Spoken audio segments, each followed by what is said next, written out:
have you joining me today. Today we're looking at the theme north, south, east, and west. We're looking at the concept of salvation, how this concept north, south, east, and west pertains to Christian New Church theology, Christian New Church perspective, it's always interesting, right? People ask what's new about the new church, and it's part of me is like, oh, I don't know, like I don't necessarily see this as new. I see this as actually a very ancient future faith, as a faith that actually goes back to the roots of the Christian message. And so is it new? Maybe, but there's also a sense in which it's also very old. And this is one of those senses where it's also very, very old. And that's this idea of north, south, east, and west.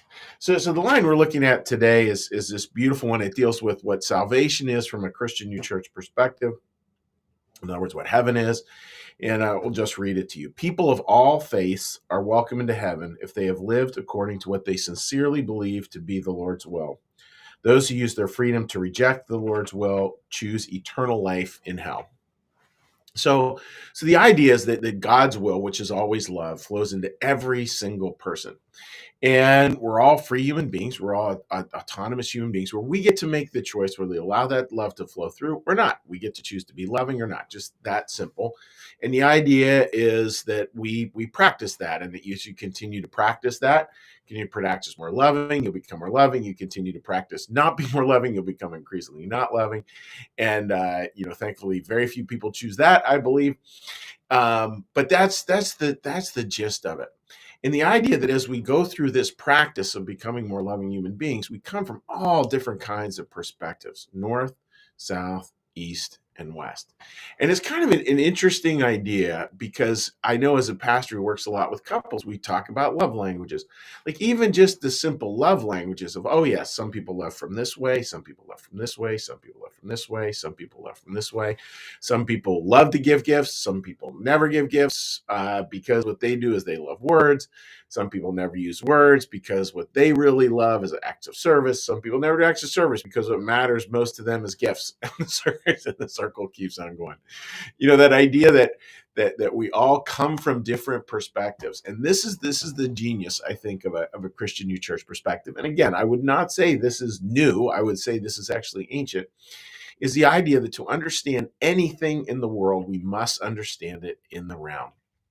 If you're looking to understand a house or a property or whatever, you have to be able to go around it, sort of see it in the round and be able to look in on it from all different kinds of angles. So you can see it from all different places. And that's how you build an actual picture of what you're looking at, a true picture of what you're looking at. I remember I used to teach freshman boys religion way back in the day, and that's what I would teach about the Gospel of John. Is I would take the boys over to this beautiful church, and I would have them all around the building, and I'd have them write about their different perspectives, and all of them are writing different things. But the point is very transparent. Like the only way, even though it appears they're seeing something different, the reality is they're not. They're seeing something that's the same. They're just seeing it from a different perspective. I think maybe that's the way different faiths, when they're at their best, how they function. They are different ways of seeing God. And the idea, folks, right? I mean, I think people, the Lord draws all people to him. I think that's how that works. And the idea the idea that there's certain faiths that just there's no way, and those people all end up in hell. Oh boy, that is slippery, slippery, slippery ground. That is not a place I think you want to go. I mean, is there something of value in terms of promoting Christianity? Absolutely. Is there something, even, some energy around evangelism around Christianity that's good to have? Absolutely, because it's a beautiful faith, beautiful way to see the world. And I believe the world's a better place that way. But it doesn't mean everybody has to be playing for the same team. I don't think that's true. As one person famously said, this Rachel Held Evans, who's a very dedicated Christian, but she would subscribe to this view. She sadly passed away, by the way, a few years ago. And what Rachel said is, she said, she talked about the Anne Frank test, which is a beautiful way to put it. So Anne Frank, for those of you who don't know, young teenage girl, grew up in Holland, died in Auschwitz during World War II. And the idea that Anne Frank would end up in hell, would experience a time of torment of her life, literal torment in Auschwitz. then would die, would find herself in the next life, and then would be facing eternal torment because she was born in a Jewish household, a very loving Jewish household, I might add. I mean, that's not logical. That doesn't really follow. I mean, that's kind of dangerous, actually. Um, so that idea of a more rounded view, a view that's able to really welcome in north, south, east, and west, is incredibly important. It's interesting, in a lot of the talk that Emanuel Swedenborg does, he talks a lot about heaven and hell, and he asks us to consider this, that maybe in heaven the way angels learn is literally that. Literally, there's many times where he talks about north, south, east, and west perspectives in heaven. Some dealing with more wisdom, some dealing with more love, some dealing with the right kind of mix. I mean, all different kind of quadrants there, but basically love and wisdom, and that somehow north, south, east, and west is what you need to have the answer. And it's not about like God coming down with a lightning bolt saying this is what it is. It's about that dialogue, that communion, that community where we start to get to better answers.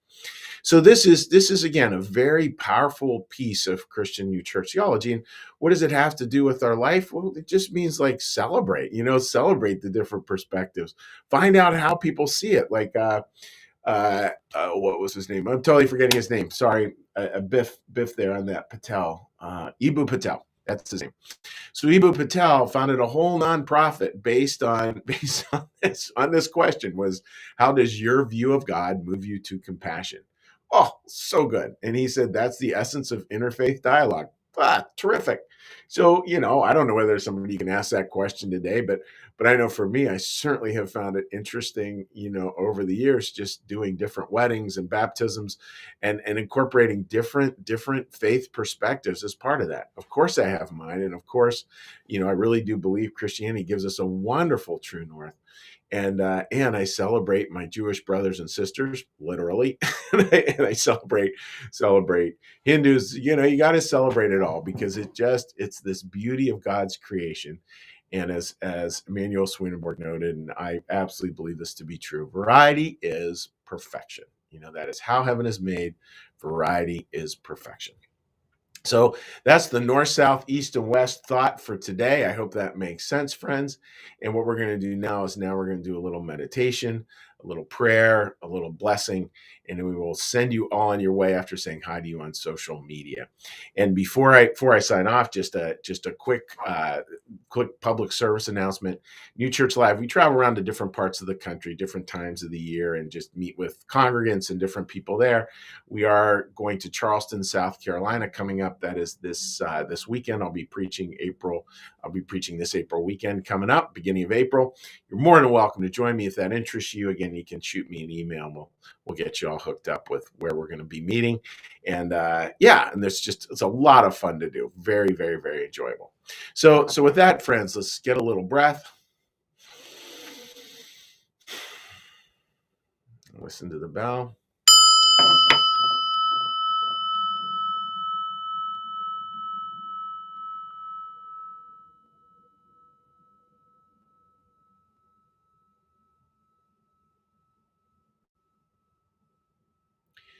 Be still and know that I am God.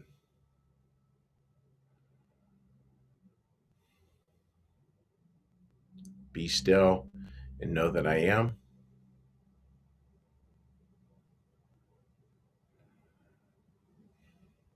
Be still and know that I.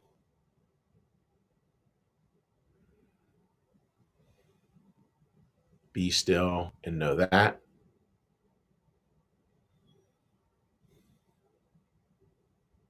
Be still and know.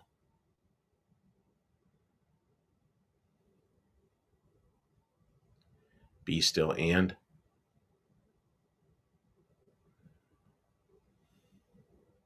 Be still. Be.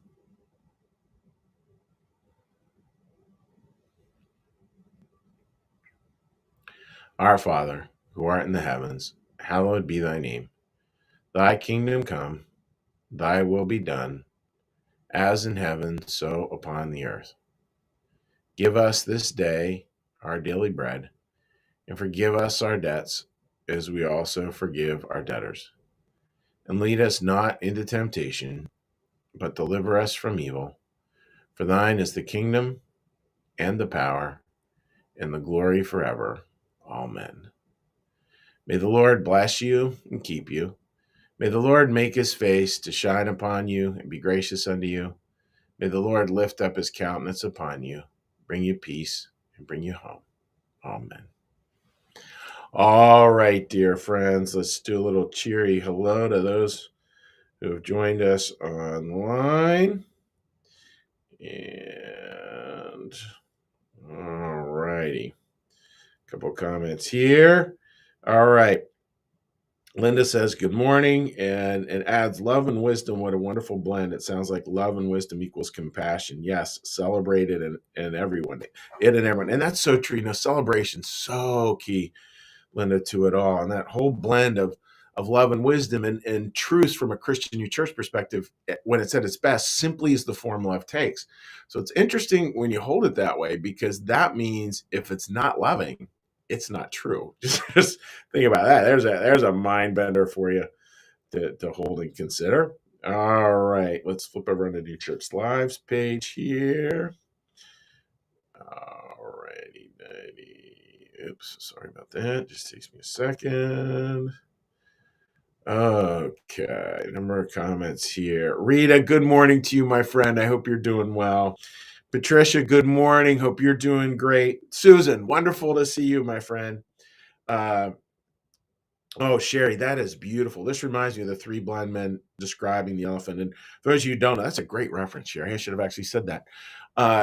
It's like one's holding the ear. I'm just making up all the top of my head here, but one's holding the ear, describing an elephant as this. One's holding the tail, saying the elephant's describing this. One's holding the trunk, saying an elephant is this. And the reality is they're all convinced they know what an elephant is, but the reality is all they really have is a piece of it. And the way to get it is to understand it in the round. So that is a really good example.